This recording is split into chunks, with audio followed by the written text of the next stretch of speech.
Someone may go missing for many reasons. A disappearance may be voluntary, fueled by the desire to get away and start a new life elsewhere. It may be accidental, something having gone terribly wrong without anyone knowing. Or it may be the result of horrific criminal activity. The status of the missing person can remain unclear for many years. In some cases, a disappearance can go without explanation for much longer, and sometimes, just sometimes, the proposed theories for why a disappearance happened and remains unsolved goes beyond the earthly and into the paranormal. Sometimes people disappear mysteriously, leaving no trace behind. In very rare instances, they disappear and yet at the same time seem to remain, as if trapped somewhere just out of sight. Such was the case of Charles Ashmore, a 16-year-old from Quincy, Illinois. One cold evening in November 1878, it is said he stepped outside of his family's home to fetch water from the well. When he did not return, his father and sister, fearing that something had happened to him, went outside, lanterns in hand, to search for him. Snow was freshly fallen, and so they were able to follow his footsteps as they led away from the house. Roughly halfway to the well, however, they stopped abruptly. The footprints simply ended, without any sign of a slip or struggle. Fearful for Charles's safety, they rushed to the well to see if he had somehow fallen in. He had not, with the ice on the surface being so thick that it must have been like that, undisturbed for several hours. Charles was nowhere to be seen. Dumbfounded by the disappearance, his father and sister returned to the house and conveyed the mystery to Charles's mother. As expected, she was distraught and would not rest, pacing the house searching for clues as to the whereabouts of her missing boy. She did this for several days. On the fourth day, as she stood by the well, it is claimed that she heard Charles's voice calling out to her. She could not see him, and so immediately responded by asking her son to reveal himself, to tell her where he was. His voice was clear, and yet seemed to come from different directions. Although she continued to be able to hear him, he did not tell her where he was. This strangeness is said to have continued for several months, with family members and neighbours all able to hear Charles's voice. Still, however, he could not be seen, with no one being able to offer an explanation as to where his voice was coming from. Over time, Charles's calls grew fainter and seemed to be coming from a greater distance, always in an unidentifiable direction. By midsummer, he was entirely inaudible, his calls having faded to nothing. Tragically, Charles was never seen or heard again. A similar case is said to have occurred some 30 years later, on Christmas Eve 1909, when an 11-year-old boy called Oliver Thomas also disappeared on his way to fetch water from his family's well. It was around 11 p.m. in the Welsh county of Powys, and the Thomas family were enjoying their festive celebrations, when the head of the family, Mr. Thomas, sent his son to get some more water from the well. Oliver put on his boots and overcoat, took the bucket, and headed outside. It is said that almost as soon as he walked out the door, Oliver started screaming. Grabbing lanterns, the family rushed outside, supposedly just in time to hear the boy shout, "They've got me! They've got me!" Believing his voice was coming from above them, everyone flashed their lanterns to the sky, but could see nothing other than the black, starless night. According to a 1966 reportage on the earlier event, Oliver kept screaming as his family frantically searched for him, his voice growing fainter and fainter until it faded away altogether. Trying to retrace Oliver's footsteps did not help. The snow was fresh and deep, and so it was easy to track his movements from the house. As expected, they headed towards the well, but then stopped suddenly, as in the case of Charles Ashmore. It is said that the wooden bucket was found about 15 feet away from the last footprint in the snow. The following day, Oliver still missing, police arrived at the farmhouse. A search party was organised and the countryside scoured. The well on the property was also searched, being probed with grappling hooks to see if the boy had fallen in. Faced with a lack of evidence, foul play was the only explanation the police could think of, and so all who had attended the party the following evening were interrogated. And yet, there was still no explanation. The boy had simply vanished, seemingly upward, away into the night sky. The similarity between these two stories, boys being snatched from the snow on their way to the well, their voices lingering after their disappearances, has led some to question whether they met a similar fate, with one possible theory being that they were taken by a large aerial predator of some variety. And yet, what manner of bird would be capable of lifting an 11-year-old boy, carrying him away across the sky, let alone a presumably significantly heavier 16-year-old? One of the more ridiculous terrestrial theories involves kidnapping balloonists. In regards to explanations of an otherworldly variety, some have suggested that extraterrestrials may have been responsible for Charles and Oliver's disappearances. Another supernatural theory is that the boys were somehow spirited away to another plane of reality, maliciously snatched by interdimensional beings, trapped in a different dimension from which their voices were able to, for a limited time, seep out from. Whatever the case may be, both boys' disappearances remain a mystery to this day. Joe LaBelle was no stranger to the harsh northern climate of Canada's Nunavut territory. A fur trapper who had spent many a winter in the isolated and largely uninhabited lands of northern Canada, it was not unusual for him to seek shelter at the infrequent indigenous settlements in the area. On one particularly bitter night in November 1930, LaBelle supposedly decided to stop at a small Inuit village located on the shores of Lake Anshikuni. He is said to have visited the settlement previously, with the villagers known for being friendly, welcoming trappers and traders in the past. Around 30 men, women and children called the village home, and being situated on a lake, it was a bountiful atmospheric oasis in a desert of ice and snow. And yet, as LaBelle trudged through the snow towards the village, it was obvious there was something terribly wrong. Upon entering the settlement, LaBelle was greeted by silence. Looking for the villagers, he found a fire, still smoking, with fresh stew cooking over it, but no person there to tend the flames. The dwellings were all empty, with weapons and personal belongings still in place. The storehouse was full of trout, and unfinished shirts in the midst of being made still had needles in them. LaBelle searched the entire settlement, but there was simply no trace of the villagers, with it being clear that the village had been abandoned in a hurry, and yet the only footprints in the snow were his own. Unsettled, and despite the promise of food and shelter, LaBelle could not bring himself to stay in the deserted village, and so continued onward to the nearest telegraph office. From there he sent a message to the Royal Canadian Mounted Police, requesting help.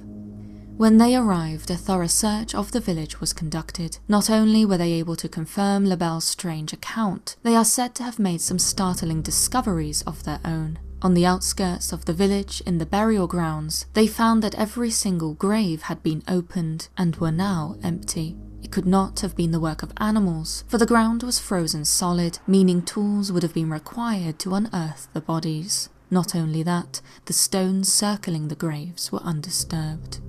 Grave desecration was a heinous taboo, and it was difficult to believe that the villagers had dug up their beloved dead, and yet it had clearly been done by someone. In addition to the empty graves, a pack of 7 sled dogs was found, buried under 12 feet of snow, having died from starvation. With the village fully stocked with food only a few meters away, there was no explanation for why the animals had perished. Not only that, how they managed to waste away so quickly when it was apparent the village had been abandoned only hours before LaBelle's initial arrival was unknown.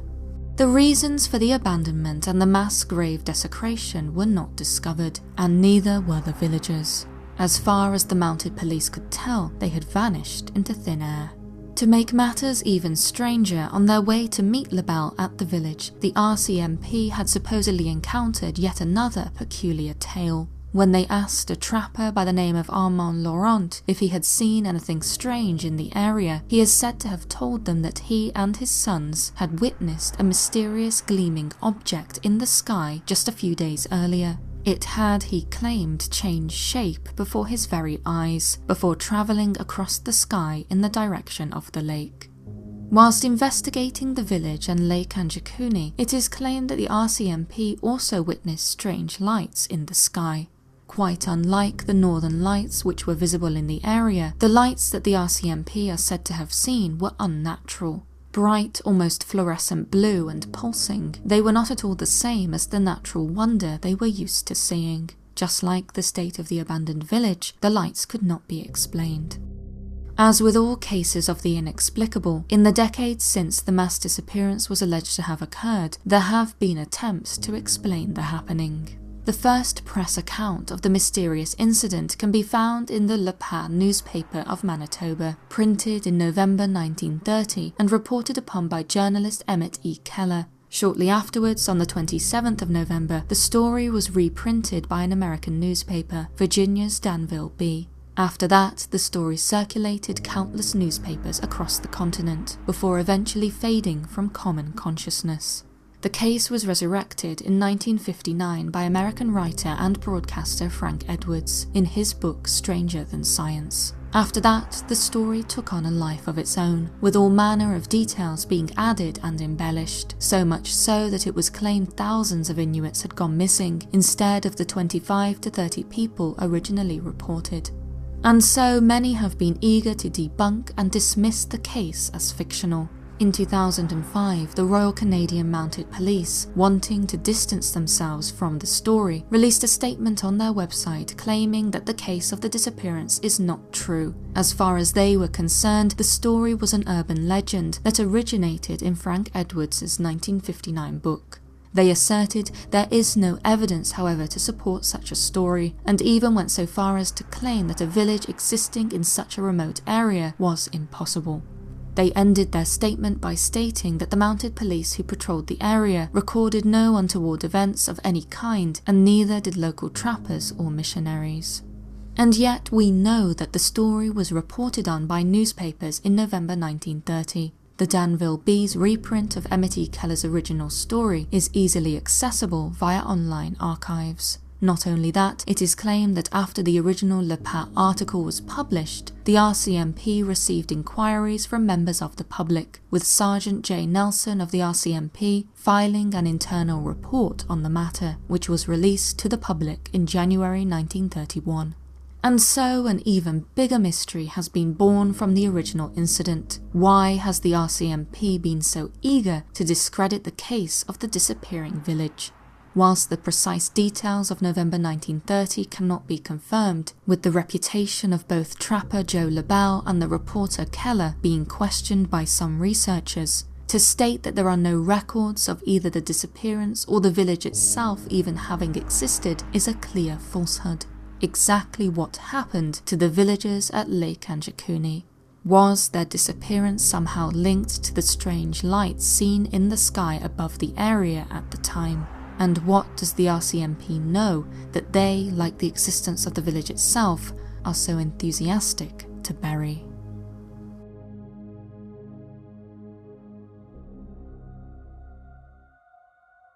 On the 10th of July 1958, the RCS Melanesian was on a trip in the Solomon Islands in the Pacific Ocean.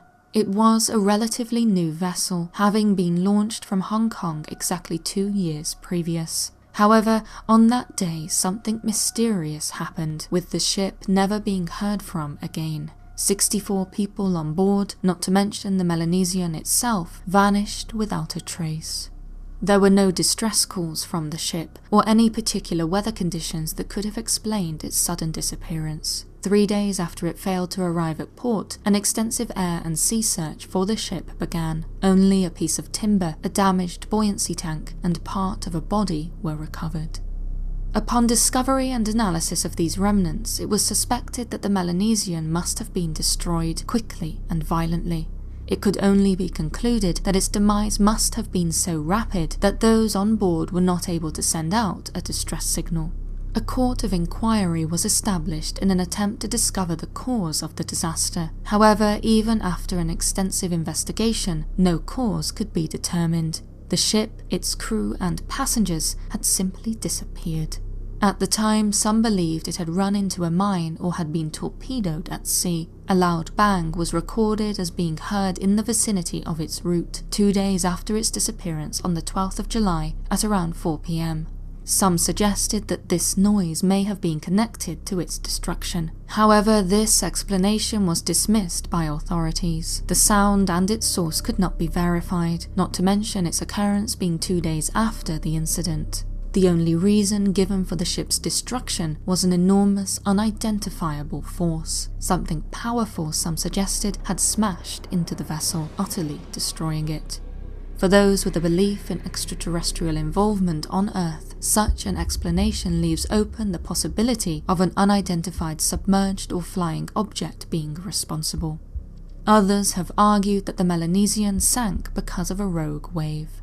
Whatever the case, the truth is unknown. What is surprising, however, is that in the decades since, the case has not been abandoned by the authorities. As recently as 2019, more than 60 years after the tragedy, the Solomon Islands government called for a task force to solve the case of the RCS Melanesian, its disappearance simply too unnerving and too tragic to be forgotten.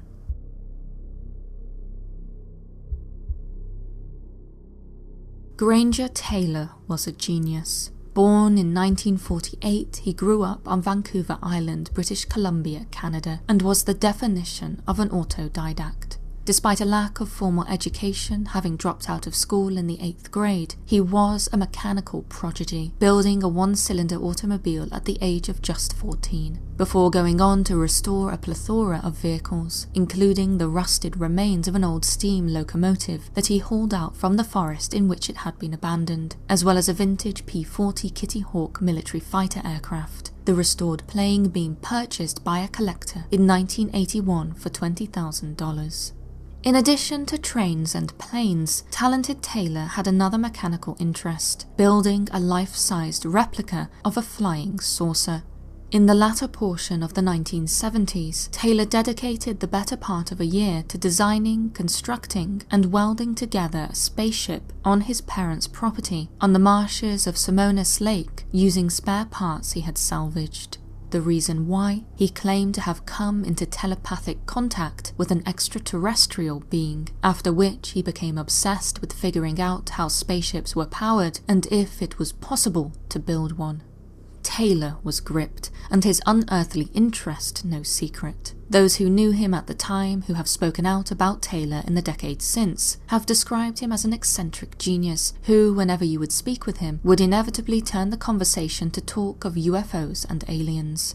After constructing the flying saucer, he was known to spend hours inside, sitting, thinking, often sleeping there. One of his friends, Robert Keller, who was interviewed for a Vice article decades later, explained that Taylor told him he had dreams that aliens were coming to get him. Another friend was told something similar, revealing to a local newspaper, Times columnist, that Taylor would go to his flying saucer to lie there and supposedly receive mental communications with somebody from another galaxy. He couldn't see them, they were just talking to him and his mind. His obsession reached a tragic peak when, on the night of the 29th of November 1980, 32-year-old Taylor walked out of his parents' home, leaving all of his worldly possessions behind, never to be seen again. Before he left, he wrote a strange note for his parents to find. In it, he explained he had gone away to walk aboard an alien spaceship. The aliens with whom he had been communicating via dreams, it seemed, had offered him a voyage to explore the vast universe. His parents, however, were not to worry, for Taylor wrote that the voyage would only last 42 months, after which he would then return. In the meantime, he was leaving behind all of his possessions to them, for he would no longer require the use of any. When writing the note, Taylor also altered his will, crossing out the word death and replacing it with departure. Peculiarly, a report by a local newspaper also claimed that on the reverse side of the handwritten note, he had drawn a contour map of Waterloo Mountain, a peak located some 20 miles west of the Taylor's property. What Taylor meant by including this map with his note is unknown. What is known, however, is that Granger Taylor did not return, neither immediately nor after the 42-month voyage period he mentioned in his note. The introspective, gentle genius, much loved by his friends and family, was gone, having disappeared without a trace. His family and the police spent months searching for him, but no one could uncover any leads as to where Taylor could be. Not only had he left all of his possessions behind, he had also abandoned $10,000, a sum of money which, in 1980, would have easily helped him to start over elsewhere, should it have been his intention to leave and begin a new chapter in his life. The only thing missing was his car, a 1972 Datsun pickup. His parents kept his room untouched, hoping one day their son would return. Then, in March 1986, local forestry workers reported a lead. They had found the wreckage of a vehicle somewhere near British Columbia's Mount Prevost, not far from the Taylor family home. The truck, identified as a Datsun pickup, had been blown to pieces by dynamite. Bone fragments were also said to have been found at the scene, and so it seemed as if Taylor had been found. It was said that through the use of dynamite, he had taken his own life. And yet what followed were conflicting reports. While some claim that the police were able to match the vehicle identification number on the wreckage to Taylor's pickup, others have argued that there was a confusion as to the specifics of the vehicle, with some claiming Taylor drove a bright pink truck and others saying it was pale blue. And then there were other reports that threw doubt on whether or not a vehicle was even found, with it being said that the logger actually discovered a crater in the ground and metal debris embedded in a tree, and that there was no indication that the debris belonged to a vehicle. Whatever the reality, the strongest argument against Taylor ending his own life is said to be the note he left his parents. Known as a considerate young man who got on well with his parents, it is difficult to imagine him performing an unnecessarily cruel hoax that was intended to leave those he left behind perplexed and hoping for his return 42 months later. What was the reasoning? Unless, of course, the explosion had been accidental, and that he had, as his note suggested, been on his way to meet with so-called extraterrestrials when his truck blew up. It is impossible to say. Even the Royal Canadian Mounted Police, who were involved in the search for Taylor and the later discovery of the wreckage, have been unclear as to whether or not the bone fragments allegedly found at the site were Taylor's. A newspaper article dating from the time, published by the Montreal Gazette, claimed that 2 pieces of bone were found at the blast site, and the pathologist confirmed they are human. They were not, however, confirmed as Taylor's, with the RCMP stating that they were working on the assumption that they belonged to the missing man. It is not known if it was later confirmed whether or not they were his remains. And so many have been left unsatisfied. What really happened to Granger Taylor? Did mental illness and an unhealthy obsession with flying saucers cause Taylor to suffer a breakdown, one which eventually led to him taking his own life? Or was he really in contact with extraterrestrial beings, the destroyed truck either being unrelated to his disappearance or a way for Taylor to dispose of his vehicle before he left Earth?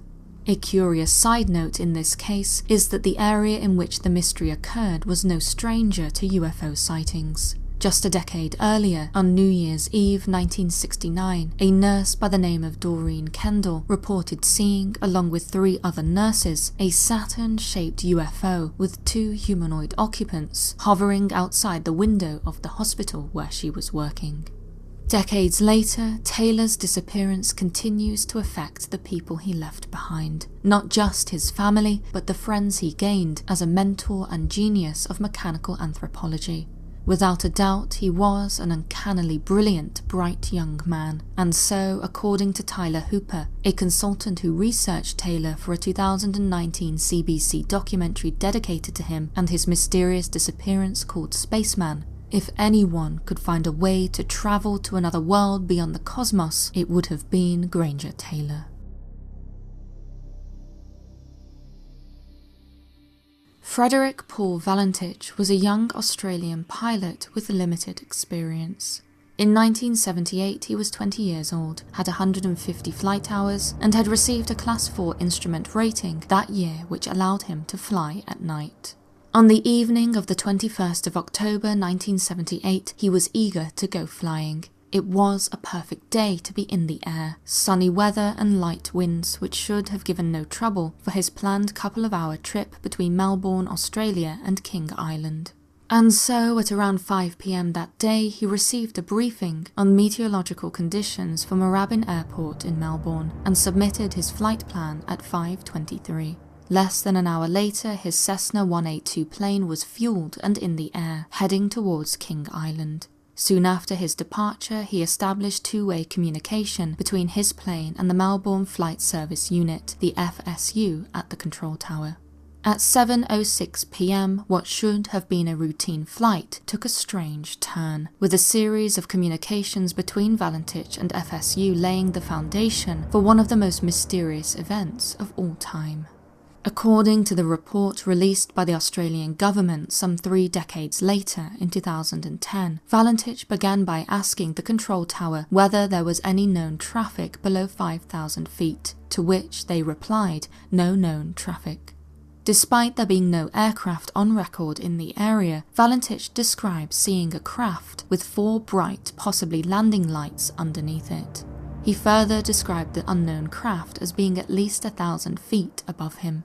When asked by the control tower if it was a large aircraft, the report states that he responded by saying its size was unknown due to the speed it was travelling, after which Valentich asked if there was any Air Force aircraft in the vicinity.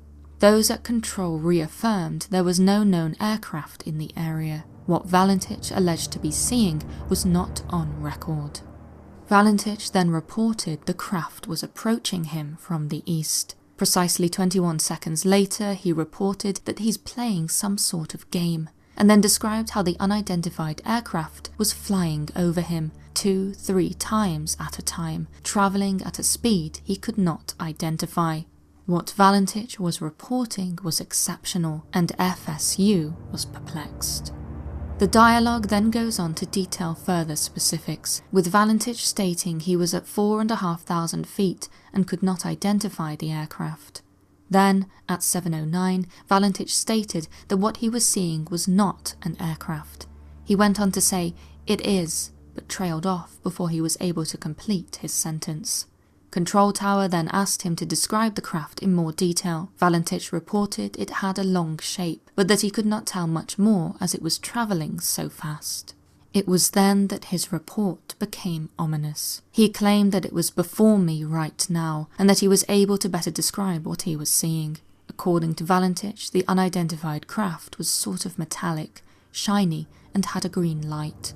As he observed it from his plane, it was right on top of him, following him as he flew. Then the object just vanished.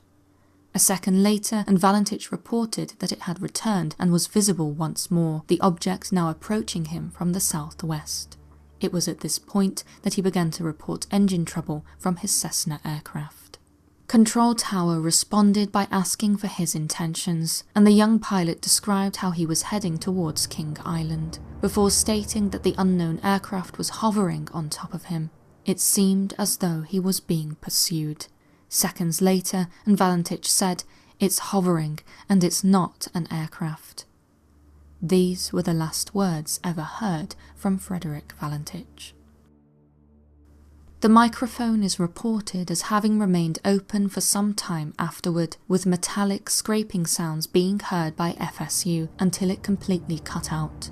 Aircraft were scrambled to search for Valentich soon afterwards, to no avail.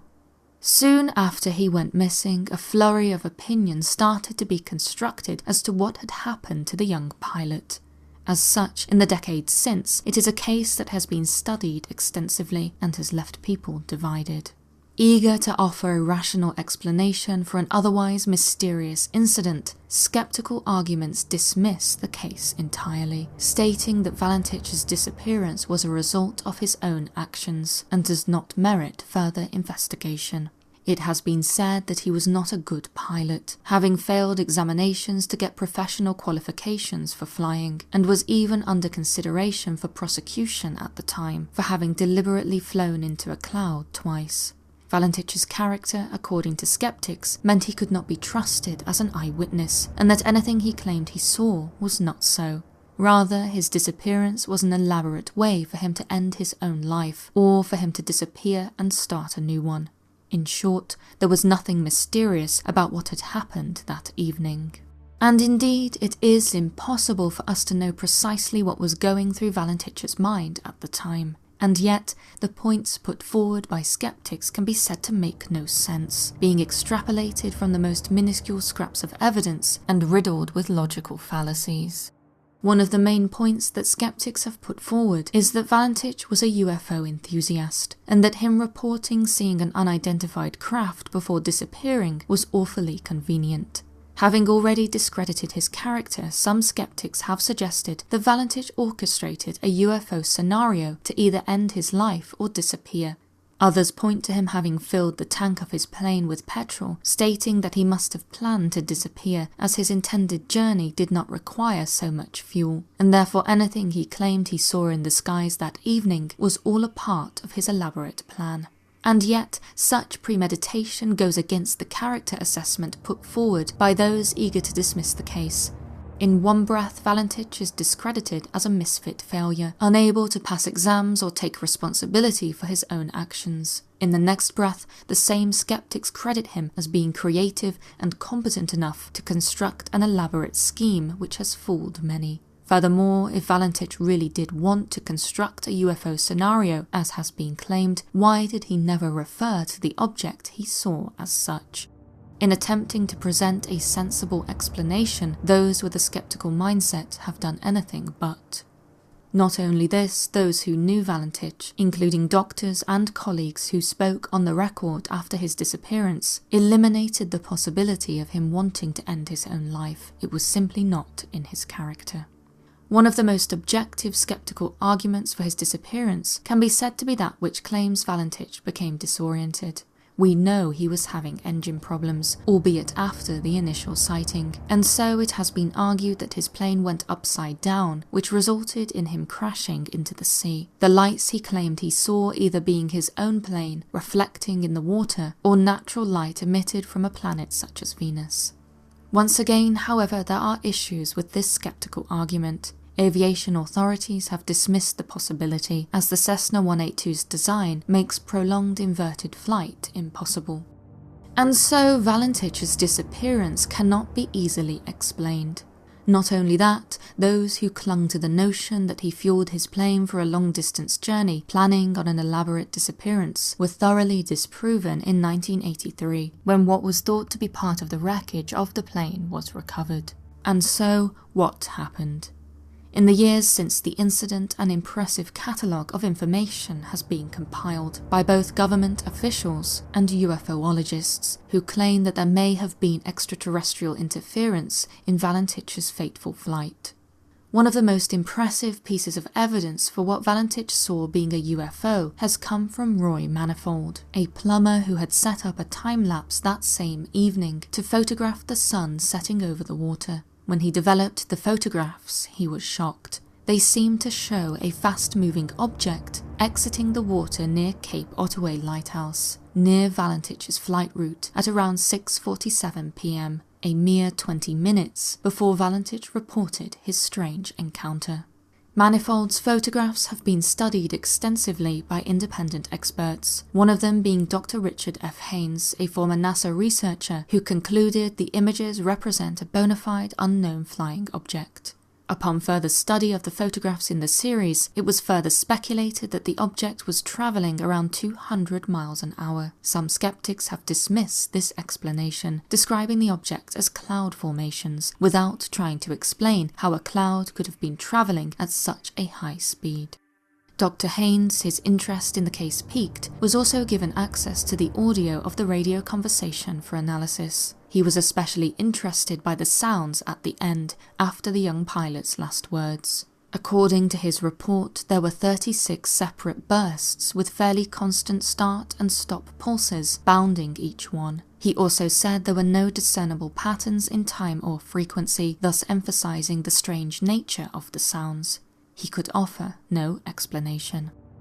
After the incident, many in the area reported seeing strange objects in the sky. One person even reported seeing an erratically moving green light, reminiscent of Valentich's own description of the unknown aircraft.